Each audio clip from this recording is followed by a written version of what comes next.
Depressed, frustrated, sad, confused. You want answer. Let's talk. Give me a message sa page ko sa Philippine Dating Coach and you can have one-on-one coaching with Coach Baze, your dating coach. Just please subscribe to my channel and hit the bell button. Una sa lahat, alam mo sa sarili mo na hindi mo naman magiging ex yan kung hindi siya na in love sa'yo dati. Or kung hindi ka man niya minahal, tingin mo sa sarili mo na hindi ka niya minahal, I don't think na hindi ka niya minahal kung umabot kayo ng ilang months or ilang years, lalo na kung years. So, namomroblema ka kung paano ibabalik ang ex mo. Pero wag mong problemahin yung isang bagay na nagawa mo na noon. At ano yun? Yun yung makarelasyon ng ex mo dati. So, kung lalaki ka, probably ikaw yung nanligaw sa babae na naging ex mo.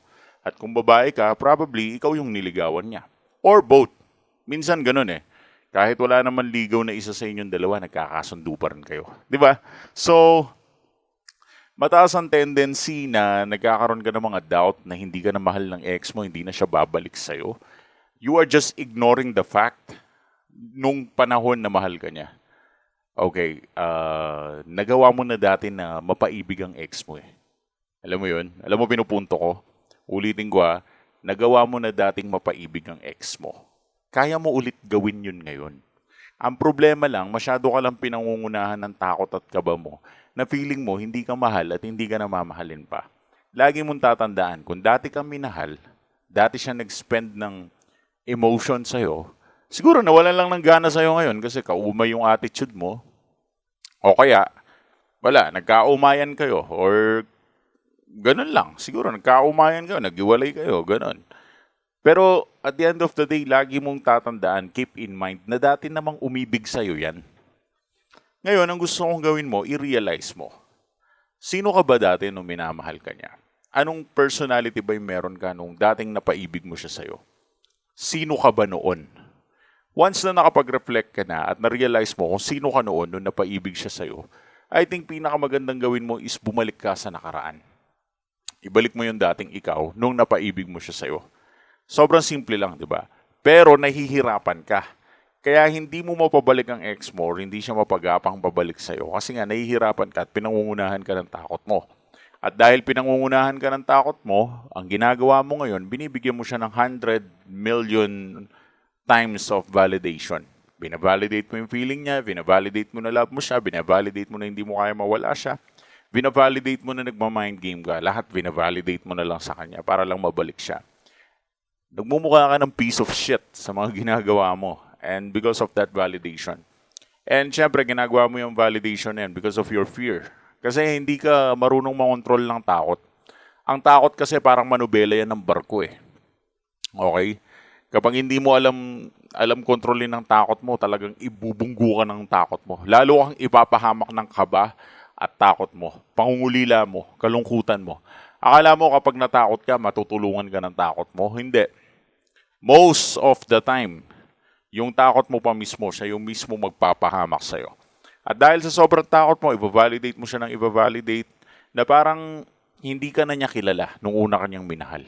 Noong mga panahon na love ka niya, hindi na ikaw yung same person na yon. Marami nga akong client, lagi sinasabi sa akin, Coach, dati mahal naman ako ng ex ko eh. Patay na patay yung ex ko sa akin dati, talagang gumagawa pa ng paraan yan para habulin ako. Ngayon, Coach, nag-iba na. Actually, hindi siya nag-iba. Ang problema, nag-iba ka. Nagbago ka kasi, hindi na ikaw yung dating kakilala niya. Naging soft ka na, naging needy ka na, naging malambot ka na, at pinaramdam mo na sa kanya na hindi mo kayang mabuhay nang wala siya. And that's the thing. So, once you accept this reality na wala ka naman dapat ikakaba. Kasi dati mo naman napaibig yan. Diba? Kumbaga, nagawa mo na dati to eh. Kaya mo ulit gawin yan ngayon. Wala ka lang confidence. Wala kang ganun na confidence feeling na feeling mo kaya mo siyang ibalik. Wala kang ganung confidence. Ako na magsasabi sa'yo, kayang-kaya pang ibalik yan. Have some sort of confidence. Ganun lang. Huwag ka lang maging atat. Huwag ka lang magmadali. Huwag ka lang masyadong isip ng isip. Huwag ka lang stalk ng stalk. Huwag ka lang tingin ng tingin. Huwag ka lang interpret ng mga Facebook post niya. 'Di ba? Ganun lang kasimple yun. Wala kang gagawin kundi wala. 'Di ba? Wala lang. Just live your life. Sobrang easy nga nito eh, 'di ba? Mas madali pang mabisi sa mga bagay-bagay na gusto mong gawin kaysa pagurin mo yung sarili mo kakaisip sa ex mo. Hindi naman porket inisip mo yung ex mo, babalik na eh. Walang ganun. Hindi uso yun. At hindi totoo yung bagay na yun. Ano, isipin mo ex mo, babalik siya. Walang ganun. Okay? Ang pinakamagandang gawin mo lang is just relax. Trust yourself. Trust your confidence. Napa-in love mo na dati yan. Minahal ka na dati yan. Kaya mong gawin yun ulit ngayon.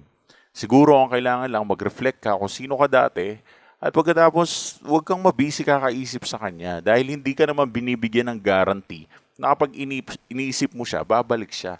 So, ba't mo papagurin yung sarili mong kakaisip sa kanya kung wala naman palang garantiya na babalik siya? Alam mo yun? Para ka nagtrabaho ng 8 hours tapos wala ka ring sahod. Ganun yung ginagawa mo. Iniisip mo yung ex mo magdamag, wala ka naman napapala. So, hindi siya ganun, no? Nagwo-work to in a very well-mannered way. Anyways, sa mga may question pa rin, mas maganda pa rin kung mag-usap na lang tayo. Give us a message sa aming page. Thanks for watching.